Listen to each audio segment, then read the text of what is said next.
Sir, Hafizul Hasan जिस संविधान की वजह से आज संवैधानिक पद पर हैं, जिस संविधान की वजह से आज झारखंड सरकार में मंत्री हैं, वही बोल रहे हैं कि मेरे लिए शरीयत सबसे पहले, संविधान बाद में। कि जो संविधान के खिलाफ बोल रहा है उस मंत्री को तुरंत बर्खास्त करा जाए और उस मंत्री को सजा मिलनी चाहिए संविधान के खिलाफ बोलने की। अजान हो रहा है, रोकते हैं, एक मिनट रोकते हैं। अजान की वजह से हम लोगों ने इंटरव्यू के बीच में रोका, लेकिन फिर हम लोग आते हैं हफीजुल हसन पर ही। इन लोगों को शरीयत की जानकारी ही नहीं है।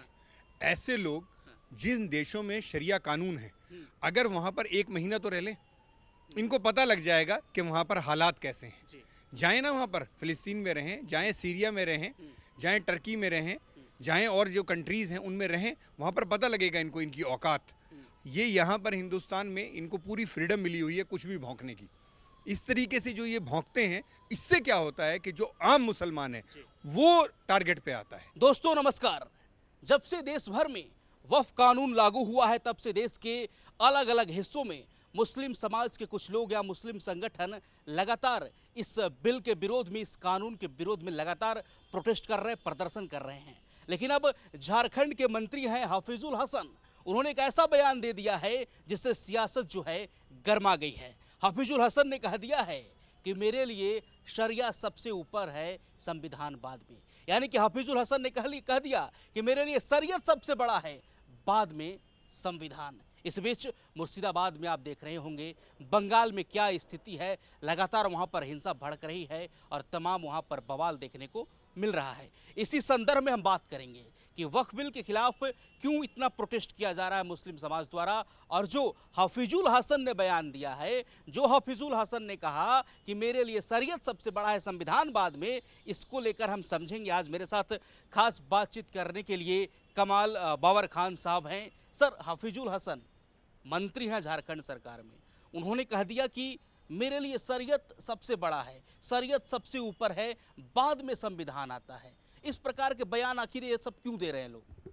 देखिए साहब, ऐसा है, अगर हफीजुल हसन जो आप बात कर रहे हैं, अगर वो मज़हब को जानते होते और शरीयत को जानते होते तो हमारे प्यारे नबी आका मोहम्मद सल्लल्लाहु अलैहि वसल्लम ने ये कहा है कि जहाँ जिस देश में आप रहें, सबसे पहले आप उस देश का कानून को मानें।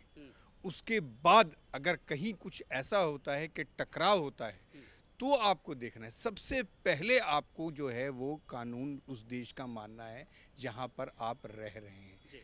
तो अगर इनको मज़हब की नॉलेज होती, इनको प्यारे आका मोहम्मद मुस्तफ़ा सल्लल्लाहु अलैहि वसल्लम का हदीस की जानकारी होती तो वो ये कहते कि नहीं, मेरे लिए देश जो है वो सबसे पहले है, हिंदुस्तान जहाँ मैं रहता हूँ, जो मेरी धरती है, उसका कानून मेरे लिए संविधान सबसे ऊपर है, उसके बाद जो है वो शरिया का लॉ आता है।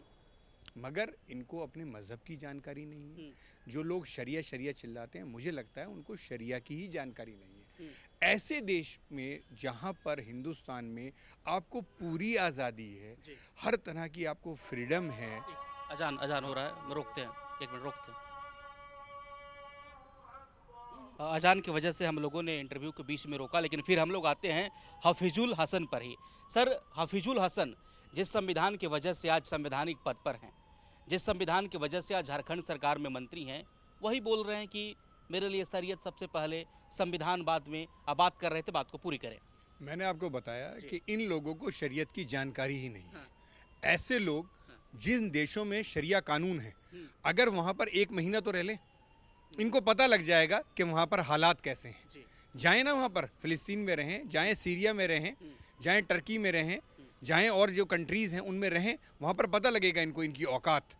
ये यहाँ पर हिंदुस्तान में इनको पूरी फ्रीडम मिली हुई है कुछ भी भौंकने की। इस तरीके से जो ये भौंकते हैं, इससे क्या होता है कि जो आम मुसलमान है वो टारगेट पे आता है। कुछ एक चुनिंदा मुसलमान है, जैसे आपने अभी कहा स्टार्टिंग में कि लोग मुसलमान जो हैं वो खिलाफत कर रहे हैं। मैं आपको बता दूं कि मुसलमान की जो अक्सरियत है, जो मेजॉरिटी है, वो वक्फ बिल के साथ है। ये कुछ चुनिंदा लोग, जो लोग वक्फ की प्रॉपर्टियों पर कब्जा जमाए बैठे हुए थे, जिनकी दादा इलाही उन प्रॉपर्टियों को ये लोग कब्जे में अपने रखे हुए थे, वो लोग सिर्फ वक्फ बिल का विरोध कर रहे हैं। बाकी जो आम मुसलमान हैं, जो गरीब मुसलमान हैं, जो पसमंदा मुसलमान हैं, जो बेवा हैं, यतीम हैं, मिस्कीन हैं, वो सब लोग वक्फ बिल का स्वागत कर रहे हैं। वो जानते हैं कि ये लोग आज से नहीं बल्कि सदियों से उन वक्फ की प्रॉपर्टियों को अपनी पर्सनल मिल्कियत बनाकर बैठे हुए हैं और जिनका हक है उनके पास तक उस प्रॉपर्टीज़ को ये जाने नहीं देते हैं। तो आप भी ये ना कहें कि मुसलमान इसका विरोध कर रहा है, आप ये कहें कि मुसलमान अक्सरियत, मुसलमान मेजॉरिटी इसका स्वागत कर रही है, बल्कि जो कुछ एक मुसलमान जो बेईमान टाइप के मुसलमान हैं जिन्होंने इन वक्फी प्रॉपर्टियों को कब्जा रखा है, वो मुसलमान जो है इसका विरोध कर रहे हैं। बाकी आम मुसलमान वक्फ बिल के साथ है। अंतिम कमेंट लेंगे विपक्ष के नेता लोकसभा में हैं राहुल गांधी।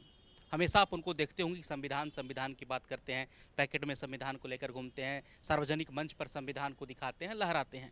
लेकिन आज विपक्ष के एक नेता जो हफीजुल हसन की मैंने बात की, वही संविधान को कटघरे में खड़ा कर रहे हैं, बोल रहे हैं मेरे लिए शरीयत सबसे बड़ा है, संविधान उसके बाद आता है। तो इन जो लोग संविधान की चर्चा करते हैं, दूसरी तरफ शरीयत को सर्वप्रथम रखते हैं, उनको लेकर क्या कमेंट करेंगे, क्या कहेंगे? मैं ये करूँगा कि राहुल गांधी भाई, आप हर जगह संविधान को लेके घूमते हैं। आप अभी जो चुनाव हुआ 2024 में, उस संविधान की प्रतिलिपि दिखा दिखा के आपने लोगों को भ्रमित करा।